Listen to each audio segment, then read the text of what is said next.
Merci Philippe pour l'invitation, pour cet atelier.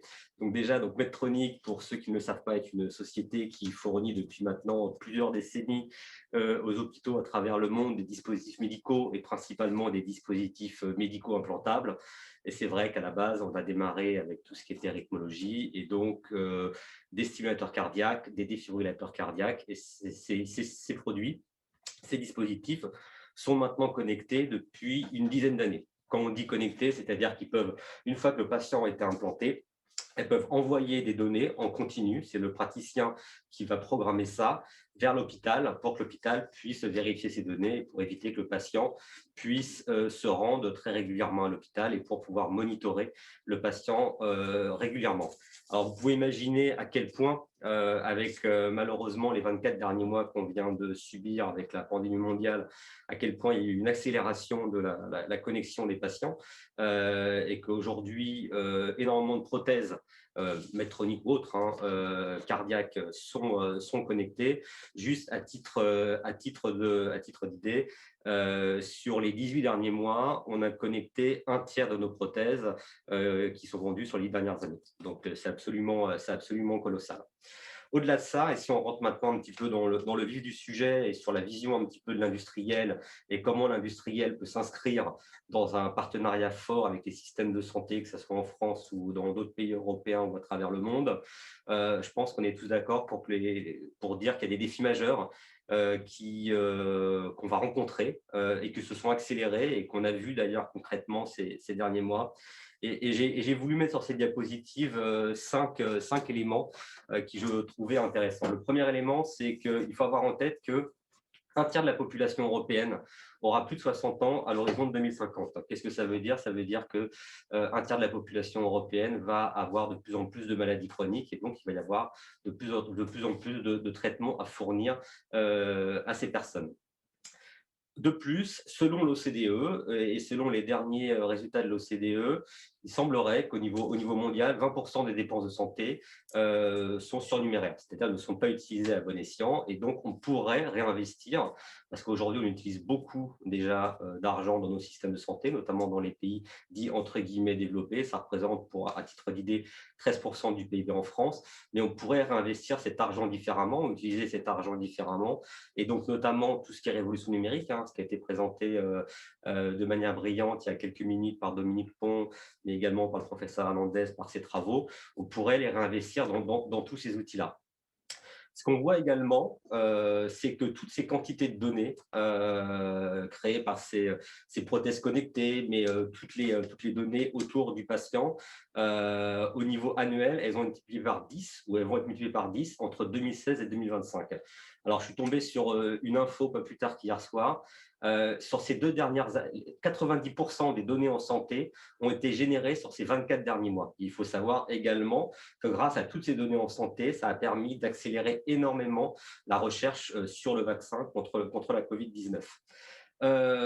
Quatrième point, et malheureusement l'actualité récente nous l'a montré, c'est que selon l'OMS, il manquera environ 14,5 millions de soignants à l'horizon de 2030. Et malheureusement, effectivement, on le voit déjà aujourd'hui dans la plupart des hôpitaux français.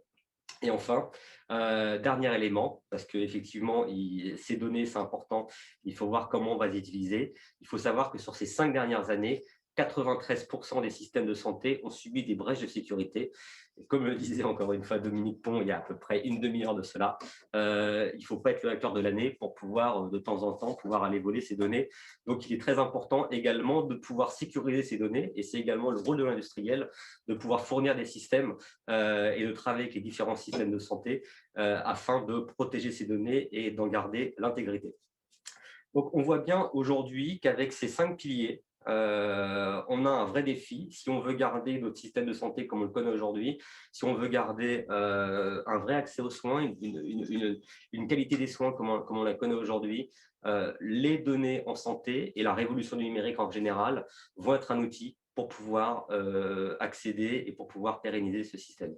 Si on peut à la prochaine slide, s'il vous plaît. Alors, aujourd'hui, et c'est ce que j'ai voulu représenter sur cette slide, la donnée est un enjeu majeur pour les systèmes de santé dans le futur. et on va aller vers une médecine de plus en plus personnalisée. C'est également ce qui a été présenté rapidement ce matin par le président David Alice de l'université Rennes 1. Et très clairement, aujourd'hui, comme je le disais, on a une foultitude de données, une donnée qui est à la fois hétérogène, qui est souvent en silo, et je reprends les propos de Dominique Pont de ce matin, qui vient de sources diverses et variées. Donc là, j'ai mis quelques sources, hein, les données omniques, donc c'est tout ce qui est génomique, bioinformatique, les dispositifs médicaux. Donc, dispositifs médicaux, on peut penser à tout ce qui est stimulateur cardiaque implantable, défibrillateur cardiaque implantable, mais également, et j'en discutais avec un confrère du professeur Mabo, il y a de plus en plus maintenant de patients qui viennent en consultation avec leur montre connectée et qui enregistrent leurs données de fibrillation atriale, etc., en tout cas leurs arythmies sur leur montre connectée. Et donc, comment on fait coexister toutes ces données qui viennent de ces différents dispositifs? Également les données cliniques du patient ou données cliniques plus importantes, le corps de données patients, comment on va pouvoir les agglomérer, et puis enfin les données de santé publique. Tout ça, ça doit être stocké de manière uniforme, ça doit être stocké de manière également intègre et sécurisée. Et grâce à ça, on pourra passer sur une phase analytique pour mieux comprendre la maladie chronique du patient, encore une fois, parce que le patient, il faut le suivre sur une longue durée, pouvoir mieux le diagnostiquer, et ça, c'est important. Toutes ces données vont pouvoir mieux comprendre. Aujourd'hui, on est sur une médecine principalement curative. Le but est de passer à l'avenir sur une médecine de plus en plus préventive, donc de plus en plus prédictive. Et vous voyez un petit peu ce schéma, un petit peu, en tout cas ce cercle vertueux entre le diagnostic et la prédiction, et clairement pour arriver à la bonne prescription, au bon traitement pour le bon patient au bon moment.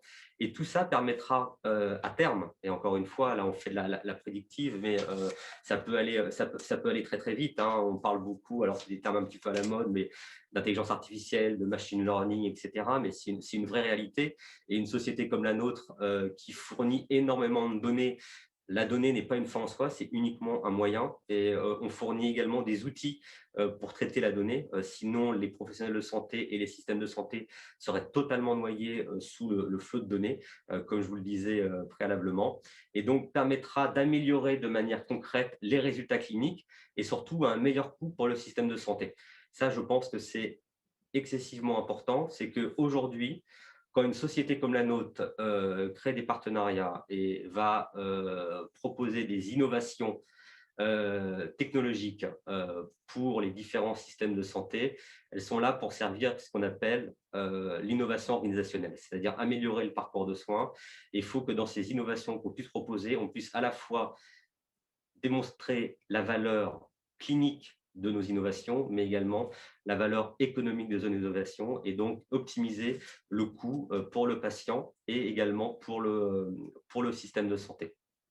Le dernier point que je voulais également souligner, parce que je sais que la session va bientôt se terminer, c'était vraiment au niveau de la partie gauche de ce diagramme, pour tout le flot de données, vraiment retenir quelque chose qu'on appelle la règle des 4 V, qui est la partie pour les data, hein, pour aller vers le stockage des données, qui est volume, vélocité, variété et véracité, qu'il faut garder en tête quand on parle de big data en bon français. Donc le volume, c'est la quantité de données qu'on va pouvoir stocker. La vélocité, c'est comment on va pouvoir les analyser, à quelle vitesse on va pouvoir les analyser. La variété, c'est comment on va pouvoir intégrer des données de manière homogène qui sont à la base hétérogènes. Et la véracité, c'est effectivement la bonne qualité des données. Si on arrive à répondre à cette règle des 4 V, on arrivera à passer sur la partie droite de la slide et donc mieux traiter les patients. Merci beaucoup, Nicolas. Donc, on a vraiment eu 3 exposés qui sont très complémentaires. Le grand schéma national, et on voit bien les briques qui viendront des industriels qui vont pouvoir aller se connecter sur ce grand réseau. On a vu l'aspect très académique et très recherche présenté par Alfredo, et puis maintenant le positionnement du côté de l'industriel. Et donc, moi, je ferai volontiers la parole à Florence Dupré pour qu'elle nous fasse part de son vécu, même si vous n'êtes pas depuis très longtemps à la société, de ce rôle aujourd'hui, de la chaire aujourd'hui, parce que autant du côté des académiques que nous sommes, pour nous, c'est une opportunité incroyable. Maintenant, quel est votre vécu, vous, en tant qu'industriel ayant fait ce don à la chaire, et comment vous voyez ce retour? Et puis, comment vous voyez l'avenir également dans votre domaine? Et puis, toujours la question, parce que bon, l'industrie doit tourner, c'est comment voyez-vous la valorisation à terme de votre investissement dans ce côté numérique, qui est quand même assez nouveau, même si ça fait 10 ans qu'on travaille avec. On voit bien qu'aujourd'hui, on est quand même à un moment un petit peu de rupture, et ce d'autant qu'au niveau national, on se dote des outils qui vont nous permettre d'avancer encore plus. Florence. Merci. Donc moi, je voulais affirmer qu'à l'époque, quand on est rentré dans ce mécénat, c'était une évidence. Voilà, c'était une évidence. On va revenir sur les raisons pour lesquelles c'était une évidence. Et puis à vous entendre, à rentrer dans le détail extrêmement technique et extrêmement lié à de la valeur ajoutée, je peux vous réaffirmer que cet engagement se continue et nous sommes extrêmement fiers d'être à vos côtés. Alors pourquoi ce mécénat? Alors dans un premier temps, de par l'expertise des équipes rennaises, en particulier avec M. Philippe Mabot. Donc, c'était au démarrage dans le domaine de la cardiologie, mais on va voir que tout ce que vous faites, nous sommes extrêmement intéressés de tout ce que ça pourra apporter en dehors du domaine de la cardiologie. Donc, cette expertise des équipes, ce savoir-faire qu'on a pu voir illustré ce matin. La deuxième raison, vous l'avez dit, c'est le sujet. Voilà. Nous sommes leaders des technologies de santé. Et quand on parle technologie de santé, évidemment, il y a la base, ce sont nos dispositifs médicaux, nos stimulateurs implantables. Mais aujourd'hui, quand on regarde les progrès qui sont faits dans ce domaine, on est allé au bout de la miniaturisation. À l'époque, les stimulateurs étaient extrêmement massifs, se portaient à l'extérieur. Aujourd'hui, on va vers vraiment une miniaturisation. Donc, toute l'innovation qui va venir, elle va venir de notre capacité à communiquer, comme l'a dit Nicolas, à récupérer la donnée et à l'utiliser pour le bien des patients. Et je rejoins M. Pont tout à l'heure sur le côté humain, voilà, quelque chose d'humain et d'humaniste dans la façon de faire, parce que c'est pour améliorer la qualité des soins. Et la partie intelligence artificielle, vous l'avez dit tout à l'heure, au niveau des closed loops, parce qu'on a le domaine de la cardiologie, on a aussi le domaine du diabète, on a le domaine de la robotique, où toutes ces informations qu'on va pouvoir traiter vont pouvoir personnaliser en fait la santé et permettre aux patients d'avoir de meilleurs résultats. Voilà. Donc, ces innovations, elles sont au niveau de nos dispositifs. Comme l'a dit Nicolas, on a aussi de l'innovation à construire au niveau du parcours, parce que ce qu'on veut, c'est le meilleur résultat pour le patient. Donc, qu'est-ce qui se passe avant l'opération? Qu'est-ce qui se passe à l'hôpital? Qu'est-ce qui se passe après? Et comment est-ce qu'on peut optimiser ça? Et puis, je mentionnerai aussi un point d'importance, c'est qu'une fois qu'on a innové à ces deux niveaux, il y a des innovations qu'on doit avoir sur les modes de financement. Voilà. Le diable se met dans les détails. On l'a vu aujourd'hui, le numérique en santé, c'est une priorité. La télésurveillance passe dans le droit commun, donc ça, c'est extraordinaire. On passe d'un projet expérimental à finalement un remboursement. Mais dans quelle mesure, de quelle façon cela va-t-il se faire? Ce sont des questions sur lesquelles on travaille énormément pour que le maximum de personnes puissent avoir accès et que tout le monde trouve son compte dans cet écosystème. La troisième raison pour laquelle c'est une fierté et un réengagement chaque année d'être à vos côtés, c'est la façon de faire. Nous, chez Medtronic, on a une façon d'être et de faire qui est vraiment d'être dans des projets de co-création avec l'ensemble des acteurs de l'écosystème, alors avec les professionnels de santé, avec les institutions, avec tout ce que M. Pont a décrit tout à l'heure. Ils sont en train de nous créer l'architecture pour que nous puissions nous connecter. Donc, c'est quelque chose qu'on appelait de nos voeux et nous sommes ravis de voir ce qui est en train de se préparer.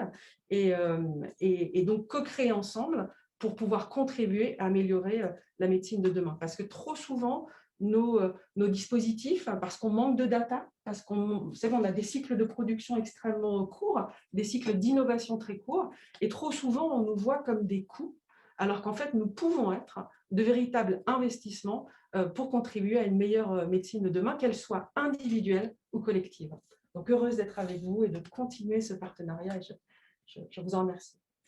Merci beaucoup Florence. Et on voit bien qu'effectivement, on est tous dans une dynamique commune qui est centrée quand même autour du parcours de soins et de l'amélioration du parcours de soins. Et on y est très sensible à Rennes. En introduction, le président mentionnait l'étude des études en santé publique de la HESP Rennes, qui est aussi un point important dans la gestion des données. Le point du remboursement est effectivement important. Nicolas sait bien comment on s'est battu pour avoir le remboursement tout simplement de la télécardiologie. Ça a été 5 à 6 ans de complexité. Et comme l'avait dit Dominique Pont, dans un état qui n'était pas du tout préparé pour faire face à cette demande du monde industriel et de la communauté médicale. On y est arrivé petit à petit, mais à peine finalisé aujourd'hui. Donc, ce n'est pas stabilisé. Et puis pour vous, je pense que c'est un message important aussi, Dominique Pont, c'est de réfléchir à l'échelon de l'Europe, parce que vous, en tant qu'industriel, vous êtes sans frontières, et quelque part, il sera difficile pour vous de développer des modèles qui soient uniquement valables dans tel ou tel État. Et je pense que le message que faisait passer Dominique Pont sur la possibilité d'avoir une dynamique européenne dans ce domaine et de pouvoir partager l'information, quelque chose de fondamental.